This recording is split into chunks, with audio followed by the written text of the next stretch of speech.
We just got a sneak preview of what the patch on August 29th is going to look like. We're going to go over it. We're going to analyze and go in depth on some of the cards, as well as try to make some predictions on how I think the meta is going to unfold moving on. So the big things, we got some card changes and UI UX refinements, which a lot of us have been looking forward to. I hope there's big overhauls on that. Some bug fixes and FE and SE card differentiation. So when you're playing your cards, you'll be able to actually tell on the field whether or not somebody's playing with apparitions, first edition cards, or SE cards. Starting off with the cards, we have a rock, the Paragon, cost increase from 5 to 6. I think it's a decent change. I know he seemed pretty strong during this patch. I think, 5 to 6 is probably okay. His passive was really the big thing for him. So I don't think it's gonna hurt too much necessarily, but it is a hit for sure. Enhanced blueprints, nothing that deep. Jury Rig Juggernaut, this is a huge hit to this card. Cost increase from 7 to 8. Again, 1 turn later for that. Muster ability now resolved at the end of the turn rather than the end of the next turn. So if you haven't played against this card, you're in luck, because essentially the way that this deck worked was you banked upgrades over 7 turns, and when you wanted to, you drop that Jury Rig. You could do that 7th turn, or beyond. Once he got on the field, that Muster ability goes, he gets all the upgrades in your bank attached to him, and he has battle ready already. So if you were able to get him up to like that 30 attack threshold, you could literally just swing for game and just end the game in 1 turn, essentially. Before, you could play the card and it would get all those upgrades, and it would not just last that 1 turn, it would last 2 turns. If your opponent can deal with you that first turn, now you could swing again that 2nd turn. Now, after the patch, you only have that 1 turn to make your play. So I think it's a good change. Also, that 7 to 8 makes sense to me. You want to make OTKs a little bit less viable this early on in the game's development, but I think it's a good change. I look forward to seeing that. On for advantage, targeting changes, machine learning, targeting changes, nothing special. Earthen, we got some interesting stuff around Earthen. Some cards where, like Dauntless Axeman, we were completely expecting those to get hit. That did not get hit at all. I expect maybe we'll see some next patch. I expect to see it probably get hit, but we'll see. So Revitalizing Growth can target anything. Before you could heal only yourself. Now you can heal any of your units as well for 5. It's a nice change. Solea, targeting, Rhetorician, nothing special to me. Life Vault, irrelevant to me again. Premier Conduit, this is a huge one.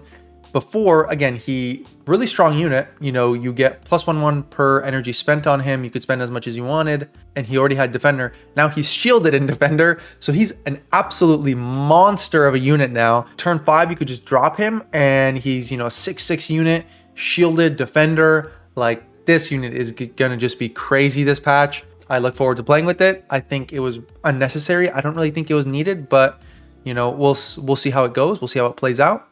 Sooner Shoshana, nothing special. Kathari, we've all been looking forward to this. Found Kathari to be overperforming a little, yeah, I don't know what a little, maybe a little bit more than a little, but we've turned on Appraiser opening and realigning a few key pieces. So some of the big changes. Scipius' Adjutant. So what that is, if you don't know, it's not just a card, it's the passive skill of Scipius, where essentially he could spawn a 1/1 unit every turn. Now that 1/1 unit is a 0/1 unit. And this is actually one of the changes that I completely actually expected and was hoping for. Before, essentially, you constantly had permanent tempo with Scipius because you always were able to just get a new 1/1 unit on the field, which then can get buffed again from your other units. Now it's 0/1, so it's not really that useful unless you actually have those other cards to buff the clone up, which I think makes a lot more sense to me, and I think that's a welcome change. Cunning Scipion, remove unit and bank requirement. Doesn't really make too much of a difference, I don't think, but nevertheless, that is a slight buff in a sense. I honestly thought it needed to be nerfed, but with the fact that we saw some other nerfs, I'm not too upset about it necessarily. Archivist Pride, no longer wastes copy card, and added on legendary, so now you can't make a bunch of legendary units. Kind of a shame. To me, it's more of a nerf, but nevertheless, it is what it is.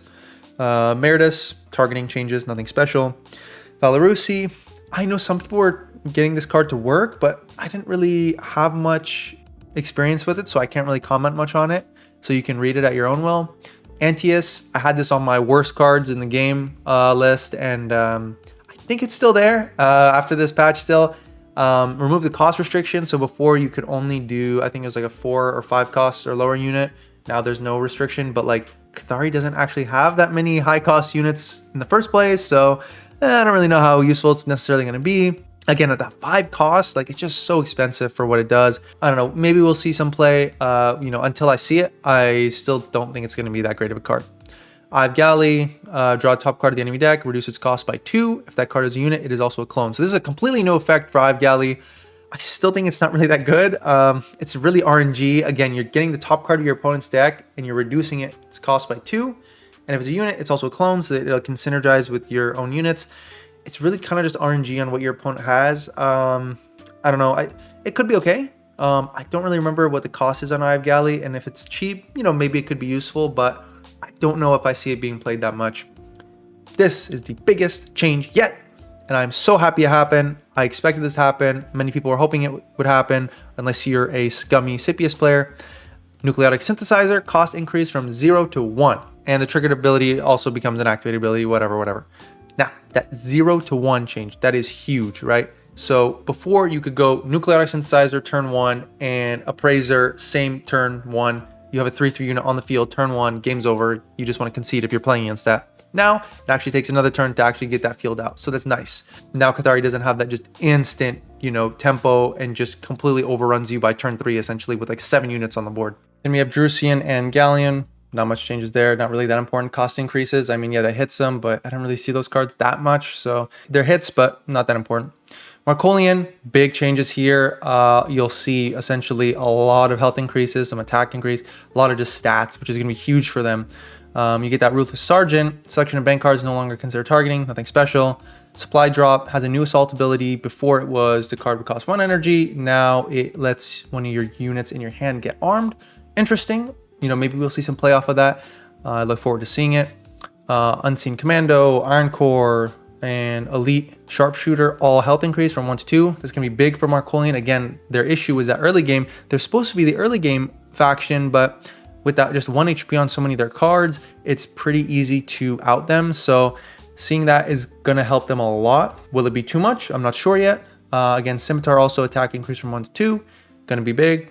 Fire Everything, cost decrease from 7 to 5.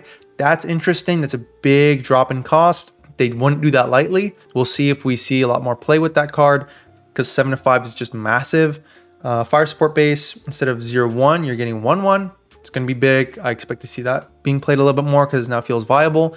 Crack Shot, now this is a big one to me. Cost reduced from 2 to 1. So if I remember correctly, Crack Shot is just essentially 3 damage to your opponent. Essentially what that means is, normally before, it would cost you a total of 6 energy to do 9 damage to your opponent, which, yeah, it's okay. I mean, for Marcolian, you're kind of forced into kind of needing cards like that. But now with 1 cost, essentially you're doing 9 damage for 3 cost. And that's cheap. For 9 damage, that is cheap.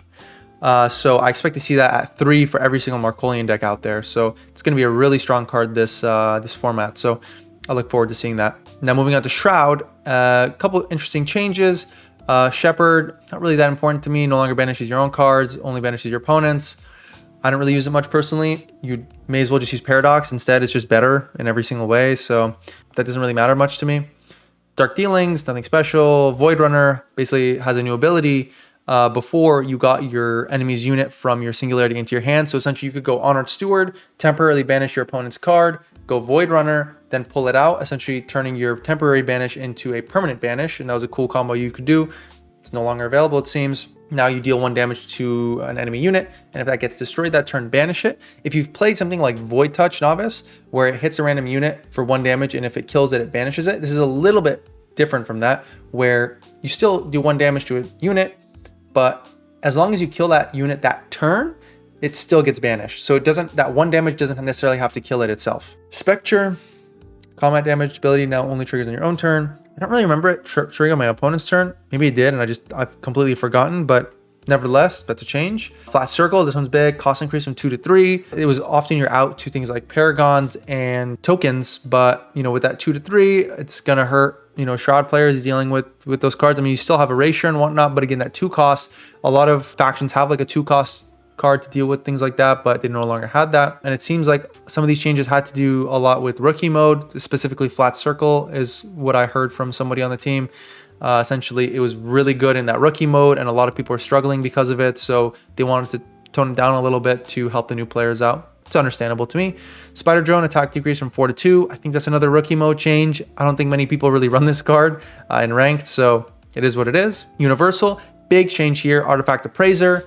We've been looking forward to this. Essentially, before you had the muster effect to gain the stats of 2-1. Now those stats are 2-0, and you have to have a relic in play for it to happen. So before, what you could do is you had a relic out and you had the appraiser out. You first had to have the relic before you played the appraiser, and then you'd have that permanent buff.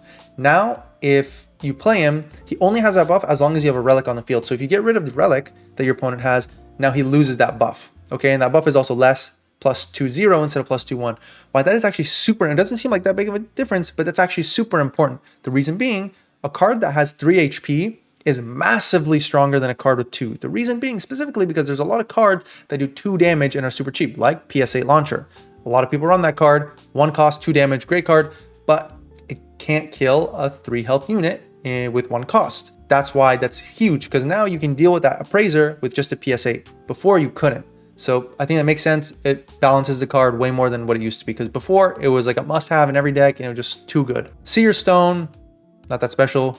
Pretty garbage card in my opinion. I don't think anybody really uses it. BMF, this one is an interesting change from 3-3 to 2-2. You know, BMF was a staple in most decks. You know, strong card, great card. I used it a lot myself. You know, the change makes sense from 3-3 to 2-2. Had a really strong ability for 4 costs. Some people were predicting it might go from 4 to 5 cost, but I felt like that would be just too overboard. It would just completely gut the card, I think, in my opinion. So seeing that they just went from 3-3 to 2-2 instead of doing that cost increase, I like that, and I think it makes a lot more sense. So I'm happy to see that change. I expect to still be played, but just not as much, of course. Now we have some bug fixes, but there is a couple things I did want to talk about, is kind of just how my thoughts on what I think the meta is going to look like. I'm expecting to see Earthen just completely dominate during this patch, unless there's any changes that happen. I expect to see Earthen #1, maybe Markolian. I don't know how those changes are going to go for them. Either first or second place for Markolian, probably. But yeah, Earthen and Markolian #1 and 2, Shroud and Kathari, somewhere that 3-4 range, and then Augencore sitting at 5th. With Jury Rig, that was kind of like the one card that was kind of keeping Augencore kind of in the race, but now without it, and also you have, you know, a couple nerfs here and there to like a rock, it really hurts them, and I don't expect to see much success for Augencore players coming into this patch. Maybe some things will happen which, you know, do get them an in, but I just don't expect to see too much Augencore happening this patch. So overall, myself, I'm going to be playing Earthen. I just made a new Earthen deck yesterday, and it's been doing really well. So I look forward to continue playing with that. I'm going to abuse the shit out of it until Earthen gets nerfed. So I hope to see you guys in the top 10 soon. If you enjoyed the video, please leave a like, and thanks for watching.